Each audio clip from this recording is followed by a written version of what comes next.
Hello students, welcome to Telugu officers channel. ఇవాళ మనము April 19వ తేదీకి సంబంధించిన కరెంట్ అఫైర్స్ చూద్దాం. ఇవాళ మన ఫస్ట్ ఆర్టికల్ చూడండి. ఇక్కడ తెలుగులో మనం ఒక మాట అంటాం, ఆరోగ్యమే మహాభాగ్యం అనేసి. అంటే ఇక్కడ హెల్త్ కేర్ అన్నటువంటిది సరిగ్గా ఉంటే అప్పుడు ప్రజల యొక్క జీవన ప్రమాణాలు బాగుంటాయి. అంతేకాకుండా వ్యక్తి ఆరోగ్యం అన్నటువంటిది సరిగ్గా ఉంటే ఆ వ్యక్తి పని సరిగ్గా చేయగలడు. పని సరిగ్గా చేస్తే అవుట్పుట్ మంచిగా వస్తుంది. అవుట్పుట్ అంటే ఏంటి? మనకి ఉత్పత్తి అన్నటువంటిది జరుగుతుంది, ప్రొడక్షన్ వస్తుంది. ఆ ప్రొడక్షన్ని కన్జంప్షన్ చేసేటటువంటి వాళ్ళు కనుక ఇలా హెల్తీగా ఉన్నటువంటి వాళ్ళు కన్జంప్షన్ చేస్తే కనుక అప్పుడు ఏమవుతుంది? ఎకానమీ అన్నటువంటిది కూడా వృద్ధి చెందుతుంది. సో హెల్త్ కేర్ సెక్టార్ బాగుంది అంటే ఎకానమీ అన్నటువంటిది కూడా బాగుంటుంది. అందుకే ఇక్కడ ఏమంటున్నారు? సమగ్ర వికాసం రావాలి అంటే ఆరోగ్యం అన్నటువంటిదే అవసరం అన్నట్టుగా ఇక్కడ చెప్తున్నారు. మరి ఈ నేపథ్యంలో మనం గమనించాలి, మనకి కోవిడ్ టైంలో ఫర్ ఎగ్జాంపుల్ కోవిడ్కి ముందు చూసుకుంటే గవర్నమెంట్ హెల్త్ కేర్కి సంబంధించి జీడిపిలో 1.2 నుంచి 1.4% అలాగా పెట్టేదన్నమాట. జీడిపిలో అంటే జీడిపిలో హెల్త్ కేర్ ఎక్స్పెండిచర్. మరి పోస్ట్ కోవిడ్ టైంలో ఏమైంది అంటే ఇది 1.6 నుంచి 2.2%కి పెరుగుతూ వచ్చింది. ఇది పోస్ట్ కోవిడ్ టైం అన్నమాట. అంతేకాదు మన భారతదేశంలో హాస్పిటల్ బెడ్స్ ఏవైతే ఉంటాయో ఆ బెడ్ కౌంట్ పరంగా చూసుకున్నా కూడా మన భారతదేశం one of the lowest per capita bed count కలిగినటువంటి దేశంగా మనం చెప్పచ్చు. ఫర్ ఎగ్జాంపుల్ హయ్యెస్ట్ వచ్చేసరికి జపాన్, తర్వాత రష్యా, తర్వాత చైనా, తర్వాత యుఎస్, తర్వాత యూకే. అలా ఉంటే మనం ఎక్కడో చివరిలో ఉంటాం. మరి హెల్త్ కేర్ సెక్టార్కి సంబంధించి మన ఇండియాలో హెల్త్ కేర్ డెలివరీ సిస్టమ్ని 2 కేటగిరీస్గా మనం చెప్పచ్చు. 2 కేటగిరీస్గా ఏమేంటవి అంటే ఒకటి వచ్చేసరికి పబ్లిక్ హెల్త్ కేర్ అన్నటువంటిది, రెండవది వచ్చేసరికి ప్రైవేట్ హెల్త్ కేర్ సిస్టమ్ అన్నటువంటిది. పబ్లిక్ సెక్టార్ అంటే ఏంటి? దీని కింద ఫర్ ఎగ్జాంపుల్ రూరల్ ఏరియాస్లో అయితే PHCs, primary health care centres అన్నటువంటివి ఉంటాయి. అవునా, పెద్ద పెద్ద సిటీస్లో కూడా కొంచెం అంటే లిమిటెడ్గా ఉంటాయన్నమాట సెకండరీ టెర్షరీ కేర్ ఇన్స్టిట్యూషన్స్ అన్నటువంటివి సిటీస్లో. ప్రైవేట్ సెక్టార్ అనుకోండి, ఇక్కడ secondary, tertiary, quaternary care institutions కూడా ఉంటాయి. ఎక్కువగా మెట్రోస్, టైర్ 1, టైర్ 2 సిటీస్ ఇలాంటి వాటిలో ఎక్కువగా ఈ ప్రైవేట్ సెక్టార్ అన్నటువంటిది ఉంటుంది. అలాగే మెడికల్ టూరిజం అన్నటువంటిది కూడా మనకి ఇంపార్టెంట్. మెడికల్ టూరిజం అంటే ఏంటి అంటే వైద్యం కోసం మన భారతదేశాన్ని సందర్శించేటటువంటి వాళ్ళు. అంటే ఏంటి? మనము ఇక్కడ ఒకటి గమనించాలి, హెల్త్ కేర్కి సంబంధించి వేరే దేశాలతో కంపేర్ చేసుకుంటే ఇక్కడ మన హెల్త్ కేర్ సెక్టార్ అన్నటువంటిది చాలా చీప్. అంటే చీప్ ఇన్ ద సెన్స్ చాలా తక్కువ ధరలోనే క్వాలిటీ అన్నటువంటిది ఇక్కడ లభిస్తుంది అనమాట. అందుకని చాలామంది వైద్యం కోసం భారతదేశానికి వస్తూ ఉంటారు. దానికి సంబంధించి మెడికల్ టూరిజం అంటాము. దీనికోసం మెడికల్ టూరిజం ఇండెక్స్ అన్నటువంటిది కూడా ఇస్తూ ఉంటారు. అంతేకాదు ఇప్పుడు మన హెల్త్ కేర్ సెక్టార్కి ఏమేం ఛాలెంజెస్ ఎదురవుతున్నాయి? సో ఇది ఇంపార్టెంట్. ఏమేం ఛాలెంజెస్? ఫస్ట్ ఆఫ్ ఆల్ మనం దేని గురించి మాట్లాడుకున్నాం? ఇన్ఫ్రాస్ట్రక్చర్ అన్నటువంటిది ఒక మేజర్ ఛాలెంజ్, అవునా? తర్వాత రెండవది ఏంటి? క్వాలిటీ మ్యాన్ పవర్ లేకపోవటం. మూడవదేమో ఎక్కువ పాపులేషన్ అంటే పాపులేషన్ డెన్సిటీ అన్నటువంటిది ఎక్కువగా ఉండటం. లేదు, ఎక్కువగా వైద్య ఖర్చులు అనేటటువంటివి పెరుగుతున్నాయి, అది కూడా అవుట్ ఆఫ్ పాకెట్ ఎక్స్పెండిచర్ అన్నటువంటిది పెరుగుతుంది. అంటే గవర్నమెంట్ పెట్టే మనీ కన్నా మనం మన జేబుల్లోంచి ఖర్చు పెట్టేటటువంటి ఎక్స్పెండిచర్ పెరుగుతుంది. అలాగే డిసీజెస్ యొక్క బర్డన్ అన్నటువంటిది పెరుగుతుంది. ఏ రోగాలు ఎప్పుడు వస్తున్నాయో తెలియట్లేదు. పోనీ వాటిని సరిగ్గా డయాగ్నోస్టిక్ చేయాలంటే ఆ డయాగ్నోస్టిక్ సర్వీసెస్ అన్నటువంటివి సరిగ్గా అందుబాటులో లేదు, ఉంటున్నా కూడా చాలా హై కాస్ట్లో ఉంటున్నాయి. అంతేకాదు పబ్లిక్ ప్రైవేట్ పార్ట్నర్షిప్లో కూడా చాలా ఇష్యూస్ అనేటటువంటివి ఉన్నాయి. మరి ఈ నేపథ్యంలో మరి మనం ఏం చేయాలి అంటే ఒకటి పబ్లిక్ స్పెండింగ్ని పెంచుకోవాలి. అంటే ఏంటి? మన జీడిపిలో ఇందాక ఏదైతే మనం 1.2 నుంచి 2.2% ఖర్చు పెడుతున్నామన్నామో దాన్ని అట్లీస్ట్ 3.5%, 3.6% దీనికి పెంచుకోవాలన్నమాట. అలాగే ఇన్ఫ్రాస్ట్రక్చర్ని పెంచుకోవాలి. హెల్త్ కేర్ ఎడ్యుకేషన్ ట్రైనింగ్ అనేది అందించాలి. రీసెర్చ్ అనేది జరగాలి. అలాగే టెలిమెడిసిన్ ఫర్ ఎగ్జాంపుల్ ఈ సంజీవని ఇలాంటివి చెప్తూ ఉంటాం కదా. సో ఇక్కడ ఏంటి అంటే దూరం నుంచే ఉండి డాక్టర్ని సంప్రదించి వైద్యం అందుకోవచ్చు అనమాట. సో టెలిమెడిసిన్, డిజిటల్ హెల్త్ ఈ సర్వీసెస్ని పెంచాలి. ఎస్పెషల్లీ రూరల్ ఏరియాస్లో, ట్రైబల్ ఏరియాస్ ఎక్కడికైతే మనము ఇలా వెళ్ళటానికి సరైన రహదారులు లేవో అలాంటి వాటిలో ఈ టెలిమెడిసిన్ సర్వీసెస్ని కొంతవరకు పెంచుకోవచ్చు. డ్రోన్లను ఉపయోగించవచ్చు. దీనికోసం పబ్లిక్ ప్రైవేట్ పార్ట్నర్షిప్ని తీసుకోవచ్చు. రెగ్యులేటరీ రిఫార్మ్స్ అన్నటువంటివి తీసుకురావచ్చు, హెల్త్ ఇన్సూరెన్స్ అనేది తీసుకురావటం. ఫర్ ఎగ్జాంపుల్ ఆయుష్మాన్ భారత్, దీని కింద ఏంటి 5 లక్షల రూపాయలు ఇన్సూరెన్స్ని ఇస్తారు కదా, అలా అన్నమాట. లేదు ఇప్పుడు మనకి మెడికల్ టూరిజం అన్నాం ఇందాక, ఆ మెడికల్ టూరిజంని మరింతగా పెంచుకోవాలి. ఎలా పెంచాలి అంటే హై క్వాలిటీ హెల్త్ కేర్ని కాంపిటేటివ్ ప్రైసెస్లో అందించాలి. అది చేయాలి అంటే R&D అన్నటువంటిది ఇంప్రూవ్ చేసుకోవాలి. సో ఇవన్నీ దీనికి సంబంధించి, దీనికోసం ఇనిషియేటివ్స్గా నేషనల్ హెల్త్ పాలసీ అని, హెల్త్ అండ్ వెల్నెస్ సెంటర్స్ అనేసి, ప్రధానమంత్రి స్వాస్థ్య సురక్ష యోజన అనేసి, జన ఔషధి స్కీమ్ అనేసి, సో ఇలాగా గవర్నమెంట్ చాలా ఇంప్లిమెంట్ చేస్తుంది. మన నెక్స్ట్ ఆర్టికల్ చూడండి, MSMEలకి సంబంధించి. MSME అంటే micro small and medium enterprises అనేసి మనం పిలుస్తూ ఉంటాము. మనకి ఇండియన్ ఎకానమీలో చాలా ఇంపార్టెంట్ పిల్లర్గా ఈ MSMEస్ అనేవి ఉపయోగపడతాయి. మన ఇండియన్ ఎకానమీలో చాలా గ్రోత్కి ఇది కాంట్రిబ్యూట్ చేస్తుందన్నమాట. ఫర్ ఎగ్జాంపుల్ మన మ్యానుఫ్యాక్చరింగ్ సెక్టార్ ఏదైతే ఉందో ఆ మ్యానుఫ్యాక్చరింగ్ సెక్టార్ యొక్క అవుట్పుట్లో మొత్తం 40 నుంచి 45% కాంట్రిబ్యూషన్ అన్నటువంటిది MSME సెక్టార్ నుంచే ఉంది. అంతేకాదు టోటల్ ఎంప్లాయ్మెంట్లో దాదాపు 22 నుంచి 23% ఈ MSME సెక్టార్ రోలే ఉంది. కానీ ఇక్కడ గమనించాలి, ఓన్లీ ఉద్యమ్ ప్లాట్ఫామ్ అనేసి మనకు ఒకటి ఉంటుందన్నమాట, ఉద్యమ్ MSMEస్కి సంబంధించి. మరి ఈ ఉద్యమ్ పోర్టల్లో రిజిస్టర్ చేసుకున్నటువంటి MSME యూనిట్స్ చాలా తక్కువ ఉన్నాయి, కేవలం ఒక 15 నుంచి 16% అన్నట్టుగా మనం చెప్పచ్చు అనమాట. అయితే ఇక్కడ ఏంటి అంటే అంకురాలకి అంటే స్టార్టప్స్లో నిర్వహణ లోపం అన్నటువంటిది ఉంది అనేసి ఇక్కడ చెప్తున్నారు. అంటే ఏంటి, ఇక్కడ ఏమవుతోంది అంటే ఈ స్టార్టప్స్ అన్నటువంటివి సరైనటువంటి కార్పొరేట్ నిర్వహణ నియమావళిని పాటించట్లేదు. దానికి చాలా రీజన్స్ ఉండొచ్చు. ఏంటి, ఫర్ ఎగ్జాంపుల్ తొందరగా లాభాలు వచ్చేయాలనేసి, లేదా వ్యాపారం తొందరగా వృద్ధి చెందాలి అనేసి, లేదు కొంతవరకు టెన్షన్స్ అనేవి, ఇవన్నీ ఏం చేస్తాయంటే ఈ నియమావళిని పట్టించుకోకుండా పక్కన పట్టేస్తాయి. దానివల్ల ఏమవుతుంది, వ్యాపార అభివృద్ధి అనేది జరుగుతుంది, కానీ ఆ కంపెనీ మార్కెట్ వాల్యుయేషన్ని పెంచుకోవాలి అన్నటువంటి ఏదైతే ఆలోచన ఉంటుందో దాంట్లో రూల్స్ని పక్కన పెట్టేస్తారు. దానివల్ల చాలా వరకు MSMEస్ అన్నటువంటివి ఇబ్బందుల్ని ఎదుర్కొంటూ ఉన్నాయి. మరి ఆ నేపథ్యంలో మనకి MSMEస్ యొక్క సిగ్నిఫికెన్స్ అన్నటువంటిది తెలియాలి. ఇందాక చెప్పుకున్నట్టుగా ఇదిగో GDPలో ఎంత కాంట్రిబ్యూషన్ ఉంది, అలాగే ఎంప్లాయ్మెంట్లో ఎంత కాంట్రిబ్యూషన్ ఉంది, ఇవన్నీ మనకు తెలుసు. కానీ రూరల్ ఏరియాస్లో తక్కువ క్యాపిటల్తో ఇండస్ట్రియలైజేషన్ తీసుకురావడానికి MSMEస్ అన్నటువంటివి చాలా ఉపయోగపడతాయి. దీని మీద ఒక ఎస్సే అడిగినా కూడా ఆశ్చర్యపోనక్కర్లేదు. రూరల్ ఏరియాస్లో ఇండస్ట్రియలైజేషన్కి MSMEస్ ఎలా ఉపయోగపడతాయి అని అడగచ్చు. సో ఒక రూరల్ సోషల్ మరియు ఎకనామిక్ గ్రోత్కి, అంతేకాదు ఇండస్ట్రీస్ని నెలకొల్పటానికి MSMEస్ చాలా చాలా ఉపయోగపడతాయి.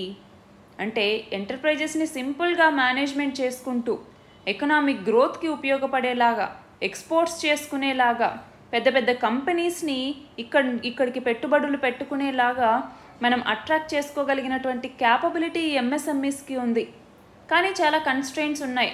ఎందుకు, ఫినాన్షియల్గాను చాలా తక్కువ మనీ అనేది అవైలబుల్గా ఉంటుంది కాబట్టి ఎక్కువ అమౌంట్ని పెట్టి దాన్ని గ్రోత్ చేసే అవకాశం అనేది సరిగ్గా ఉండదు. కొన్ని MSMEస్లో ఇన్నోవేషన్ అన్నటువంటిది సరిగ్గా ఉండట్లేదు. చాలా వరకు చిన్న చిన్న MSMEలు మాత్రమే ఉంటున్నాయి. లేదు చాలా వరకు ఫార్మలైజేషన్ అనేది ఉండట్లేదు. ఇందాక చెప్పుకున్నట్టుగా ఉద్యమ్ పోర్టల్లో చూడండి, కేవలం 15 నుంచి 16% మంది మాత్రమే రిజిస్టర్ చేసుకున్నారు. సో ఇలాంటి సమస్యలు ఉన్నా కూడా మనకి ఆస్పైర్ అనే ప్రోగ్రామ్, ర్యాంప్ అనే ప్రోగ్రాము, లేదా ఇంట్రెస్ట్ సబ్సిడీ ఎలిజిబిలిటీ సర్టిఫికేట్ అనేసి, క్రెడిట్ లింక్డ్ క్యాపిటల్ సబ్సిడీస్ ఇవ్వటం, ఇలాగ వేరియస్ ఇనిషియేటివ్స్ తీసుకొచ్చి MSMEస్ని మరింత ప్రోత్సహించాలి అనేసి గవర్నమెంట్ అనుకుంటుంది. కాబట్టి వాటిని సరిగ్గా ఉపయోగించుకొని నష్టాల్లో ఉన్నటువంటి అంకురాలు కూడా ఆ నష్టాలను ఎదుర్కొని నిలబెట్టుకోగలిగితే గనక మన ఎకానమీ అన్నటువంటిది మరింత వృద్ధి చెందుతుంది. మన నెక్స్ట్ ఆర్టికల్ చూడండి, EVM electronic voting machine and VVPAT అంటే voter verifiable paper audit trail అనేసి పిలుస్తూ ఉంటాము. ఇదేంటి అంటే మనకి EVM అనేసి ఇదిగో ఒక చిన్న ఇలా ఉంటుంది. ఇక్కడ మనిషి పేరు, ఇక్కడ సింబల్ అన్నటువంటిది, ఎవరికి ఓటు వేస్తున్నాం, ఇవన్నీ డీటెయిల్స్ ఉంటాయి అవునా. మరి దానికి కనెక్టెడ్గా ఒక VVPAT అనేసి ఇదిగో చిన్న మిషన్ లాంటిది ఉంటుందన్నమాట. ఇక్కడ మనకి ఎవరికి ఓటు వేస్తే దాని నుంచి ఇదిగో VVPAT నుంచి చిన్న పేపర్ స్లిప్ అన్నటువంటిది వస్తుంది. ఆ స్లిప్లో మనం ఎవరికి ఓటు వేసాము ఈ డీటెయిల్స్ అన్నటువంటిది మనం తెలుసుకోవచ్చు. సో అవి EVM అలాగే VVPAT మిషన్స్. ఇక్కడ ఏమవుతోంది, మనం గమనిస్తే ఈవీఎంస్ ఏవైతే ఉన్నాయో అవి ఇప్పుడు కొత్తగా ఇంట్రడ్యూస్ చేసినవి కావు. 1982లోనే మొదటిసారిగా ఈ ఈవీఎంస్ని ఇంట్రడ్యూస్ చేయటం జరిగింది. అయితే ఈవీఎంస్ అన్నాం, ఎలక్ట్రానిక్ ఓటింగ్ మిషన్స్ అనేసి. ఇందులో ప్రతి క్యాండిడేట్కి ఇందాక చెప్పినట్టుగా ఒక బటన్ ఉంటుంది. దాన్ని క్లిక్ చేసి అందులోకి వచ్చేసరికి కంట్రోల్ యూనిట్ అనేసి, బ్యాలెటింగ్ యూనిట్ అనేసి 2 ఉంటాయన్నమాట. అందులో కూడా మనం చూస్తే ఫర్ ఎగ్జాంపుల్ ఇప్పుడు ఎలక్ట్రిసిటీ ఉంటేనే ఈవీఎం పనిచేస్తుందా, లేదు, ఈవీఎంని ట్యాంపర్ చేయొచ్చా అన్నటువంటి దాని మీద చాలా క్వశ్చన్స్ అనేవి ఉన్నాయి. అంటే ఒకటి ఎన్విరాన్మెంటల్ ఫ్రెండ్లీ, ఎందుకని పేపర్ యూసేజ్ అన్నటువంటిది ఉండదు, ప్రింటింగ్ అనేది లేదు, అలాగే షెల్ఫ్ లైఫ్ అన్నటువంటిది ఎక్కువగా ఉంటుంది, ఎక్కడ స్టోర్ చేయాలన్నా ఎక్కడ ట్రాన్స్పోర్ట్ చేయాలన్నా ఈజీ, అలాగే ఎఫిషియంట్, తొందరగా ఓట్స్ని కౌంట్ చేసుకోవచ్చు, బోగస్ ఓట్స్ అన్నవి ఉండవు, ఇన్వాలిడ్ ఓట్స్ అనేవి ఉండవు, ఇన్స్టాల్ చేసుకోవడం యూజ్ చేసుకోవడం అనేది ఈజీ, అంత ఈజీగా ట్యాంపర్ చేయలేము అన్నటువంటివి మనకి పాజిటివ్స్. అయితే నెగిటివ్స్ ఏంటి, సెక్యూరిటీ ఇష్యూస్. అంటే ఏంటి, ఈజీగా ట్యాంపర్ చేయలేము కానీ చేయొచ్చు, పాసిబిలిటీ అన్నటువంటిది ఉంది. లేదు, మాల్ ఫంక్షనింగ్ అనేది అవ్వటం, హార్డ్వేర్ ఇష్యూస్ అనేవి రావటం, దీని అథెంటిసిటీ కూడా, అంటే నమ్మచ్చా నమ్మకూడదా అన్నటువంటి ఒక క్వశ్చన్ కూడా వచ్చిందనమాట. సో ఆ నేపథ్యంలో ఈవీఎంస్ మీద ఇష్యూ అనేది ఉంది. నెక్స్ట్ వీవీప్యాట్ అంటే voter verifiable paper audit trial, అంటే పేపర్ రూపంలో ఓటర్ వెరిఫై చేసుకునేలాగా ఒక చిన్న స్లిప్ వస్తుంది. దీన్ని ఈవీఎంస్కి అటాచ్ చేసి ఉంచుతారు. అప్పుడు ఆ ఓట్ అన్నటువంటిది మనం అనుకున్న క్యాండిడేట్కే వెళ్ళిందా లేదా అని వెరిఫై చేసుకోవడానికి ఇది ఉపయోగపడుతుంది. అయితే ఇక్కడ ఏమవుతుంది, ఈ వీవీప్యాట్ మిషన్స్ అన్నటువంటివి కేవలం పోలింగ్ ఆఫీసర్స్ మాత్రమే యాక్సెస్ చేయగలరు. కానీ ఈ వీవీప్యాట్ మిషన్స్లో కూడా ఏవైనా ఇబ్బందులు తలెత్తటం, లేదు ఒకే క్యాండిడేట్కి సంబంధించి ప్రింట్ అవ్వటం, ఇలాంటివన్నీ జరుగుతున్నాయన్నట్టుగా చాలా ఇష్యూస్ రైజ్ అవుతూ ఉన్నాయి. వాటన్నింటి నేపథ్యంలో ఎన్నికల సంఘాన్ని సుప్రీంకోర్టు అన్నటువంటిది కొన్ని ప్రశ్నలు అడిగింది. ఏమని, ఈవీఎంలోని ఓట్లతో స్లిప్పుల్ని సరిపోల్చాలి, మరి ఆ వీవీప్యాట్ స్లిప్పుల్ని వేగంగా లెక్కించలేరా మీరు అన్నట్టుగా ఒక క్వశ్చన్ అడిగిందనమాట. దాని నేపథ్యంలోనే ఈ ఆర్టికల్. రెండవది ఇక్కడ చూడండి, కాసర్గోడ్ మాక్ పోల్ అన్నటువంటిది. ఏమైంది, అక్కడ మాక్ పోలింగ్ అనేది ఉపయోగించారు. అక్కడ ఈవీఎంలో ఓట్లని వీవీప్యాట్ స్లిప్పులతో సరిపోలిస్తే బీజేపీకి ఎక్కువ ఓట్లు వచ్చాయన్నమాట. అంటే ఇక్కడ ఏమైంది, మాక్ పోలింగ్ తర్వాత 4 ఈవీఎంలు మళ్ళీ ఎక్స్ట్రాగా ఒక్కొక్క స్లిప్ని ముద్రించడం జరిగింది. తర్వాత ఏమైంది, మళ్ళీ ఇంకో 1000 ఓట్లు వేసేసారు. చూస్తే అన్ని సవ్యంగానే ఉన్నాయన్నట్టుగా మళ్ళీ దాన్ని ఓకే చేసుకున్నారనమాట. మన నెక్స్ట్ ఆర్టికల్ చూడండి, ప్రపంచ అత్యుత్తమ విమానాశ్రయాల జాబితాకి సంబంధించి. ఇందులో ఖతార్ రాజధాని అయినటువంటి దోహాలో ఉన్నటువంటి హమద్ అంతర్జాతీయ విమానాశ్రయం 2024కు గాను ప్రపంచంలోని అత్యుత్తమ ఎయిర్పోర్ట్గా ఇది నిలిచింది. సింగపూర్కి చెందినటువంటి చాంగి అన్నటువంటిదేమో 2వ స్థానంలో ఉంది. మరి మన భారతదేశం అన్నటువంటిది చూడండి, మన భారతదేశంలోని ఢిల్లీ ఎయిర్పోర్ట్ ఏమో 36వ స్థానంలో ఉంటే, ఢిల్లీలో ఇందిరాగాంధీ ఇంటర్నేషనల్ ఎయిర్పోర్ట్ అన్నమాట. తర్వాత హైదరాబాద్లో ఉన్నటువంటి రాజీవ్ గాంధీ ఎయిర్పోర్ట్ అన్నటువంటిది 61వ స్థానంలోకి ఇప్పుడు చేరింది. అయితే ముంబైలో ఉన్నటువంటి ఛత్రపతి శివాజీ ఇంటర్నేషనల్ ఎయిర్పోర్ట్ ఇప్పుడు 95వ స్థానంలో ఉంది. ఇంతకుముందు 84లో ఉంటే ఇప్పుడు 95వ స్థానానికి పడిపోయింది.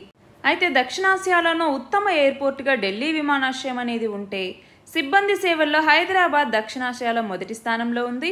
అదే దక్షిణాసియాలో ఉత్తమ ప్రాంతీయ ఎయిర్పోర్ట్గా అయితే బెంగళూరు అన్నటువంటిది నిలిచింది. నెక్స్ట్ ఆర్టికల్ చూడండి, హిమాచల్ ప్రదేశ్లో తొలిసారిగా ఒక గ్రామానికి మొబైల్ సౌకర్యం అనేది వచ్చింది. స్పిటి వ్యాలీలో ఉండేటటువంటి ఒక మారుమూల గ్రామం అయినటువంటి గీవు అన్నటువంటి ప్రాంతానికి తొలిసారి మొబైల్ సౌకర్యం అన్నటువంటిది వచ్చిందనమాట. నెక్స్ట్ చూడండి, స్వదేశీ పరిజ్ఞానంతో తయారు చేసినటువంటి క్రూయిజ్ క్షిపణిని రీసెంట్గా మన భారతదేశం పరీక్షించింది. ఒడిశాలోని చాందీపూర్లో ఉన్న ఇంటిగ్రేటెడ్ టెస్ట్ రేంజ్ నుంచి ఈ పరీక్ష అన్నటువంటిది జరిగిందనమాట. డిఆర్డిఓ అన్నటువంటిది దీనిని తయారు చేసింది. నెక్స్ట్ చూడండి, 100 కోట్ల రూపాయల డ్రగ్స్ని స్వాధీనం చేసుకున్నారు అన్నట్టుగా. ప్రతిసారి ఇది న్యూస్లోనే ఉంటుంది, ఇప్పుడు ఎందుకు కొత్తగా చెప్తున్నారు అని అడగచ్చు. కాకపోతే ఈ మధ్య రిపీటెడ్గా ఇది వస్తూనే ఉంది. రీసెంట్గా గుజరాత్లో కూడా మనం చూస్తే 1000 కిలోల గంజాయిని పట్టుకున్నారు. సో వీటి నేపథ్యంలో ఒకసారి గమనించాలి, మన భారతదేశం అన్నటువంటిది ఇటు డ్రగ్ ట్రయాంగిల్కి అంటే గోల్డెన్ ట్రయాంగిల్కి గోల్డెన్ క్రెసెంట్కి మధ్య ఉంది. కాబట్టి మన ఇండియా అన్నటువంటిది చాలా వల్నరబుల్. అలాంటి మన భారతదేశాన్ని డ్రగ్ ఫ్రీ ఇండియాగా చేయాలి అన్నట్టుగా, డ్రగ్ ఫ్రీ ఇండియాగా చేయాలి అన్నట్టుగా ఒక క్యాంపైన్ని తీసుకురావటం జరిగింది. ఎప్పుడు 2020లో డ్రగ్ ఫ్రీ ఇండియా క్యాంపైన్ లేదా నషా ముక్త్ భారత్ అభియాన్ అంటాం. ఆ నేపథ్యంలో ఇది మనకి ఇంపార్టెంట్. మరి ఇందులో భాగంగా international day against drug abuse and illicit trafficking అనేసి మనం ఒక రోజును జరుపుకుంటాము. ఎప్పుడు జరుపుకుంటాము అన్నటువంటిది కామెంట్ సెక్షన్లో ఆన్సర్ చేయండి. నెక్స్ట్ చూడండి, కృష్ణా జలాల విడుదలకి రీసెంట్గా కేఆర్ఎంబి అంటే కృష్ణా రివర్ మేనేజ్మెంట్ బోర్డ్ అన్నటువంటిది ఉత్తర్వులు జారీ చేసింది అన్నటువంటి న్యూస్.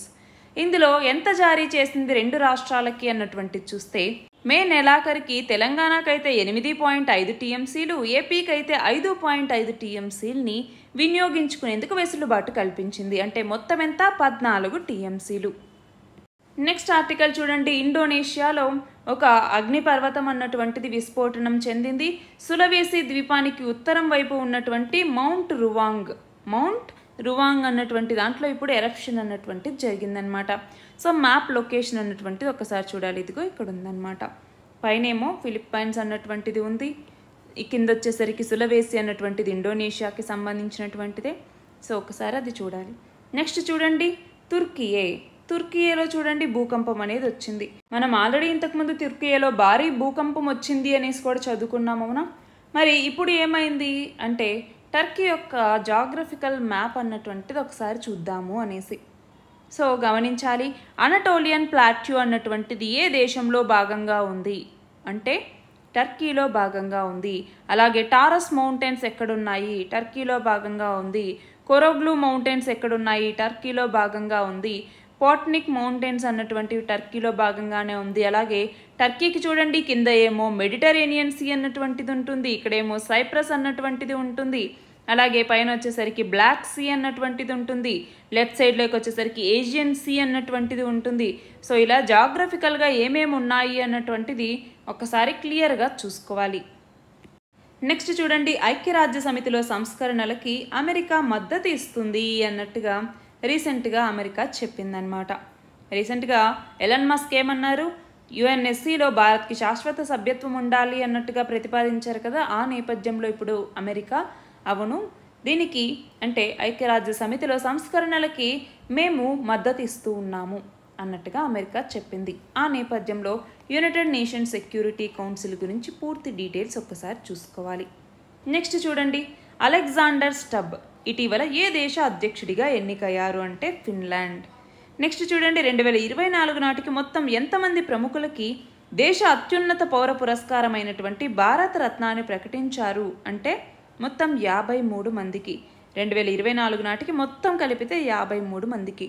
మరి ఈ సంవత్సరం ఎవరెవరికి ప్రకటించారు అంటే బీహార్ మాజీ ముఖ్యమంత్రి అయినటువంటి కర్పూరి ఠాకూర్, మాజీ ఉప ప్రధానమంత్రి అయినటువంటి ఎల్కే అద్వానీ, మాజీ ప్రధానమంత్రులైనటువంటి పివి నరసింహరావు, చౌదరి చరణ్ సింగ్, అలాగే ప్రముఖ వ్యవసాయ శాస్త్రవేత్త అయినటువంటి ఎంఎస్ స్వామినాథన్, వీళ్ళందరికీ కూడా ఈ సంవత్సరం భారతరత్న పురస్కారం వచ్చింది.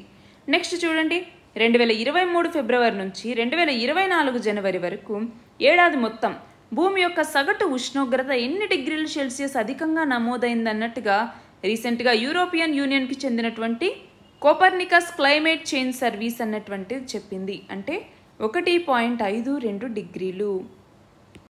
ఇవి వాటి ఇంపార్టెంట్ ఆర్టికల్స్. పీడిఎఫ్ లింక్ డిస్క్రిప్షన్లో ఉంది, మీరు అందులో చూడొచ్చు. All the very best and thank you very much.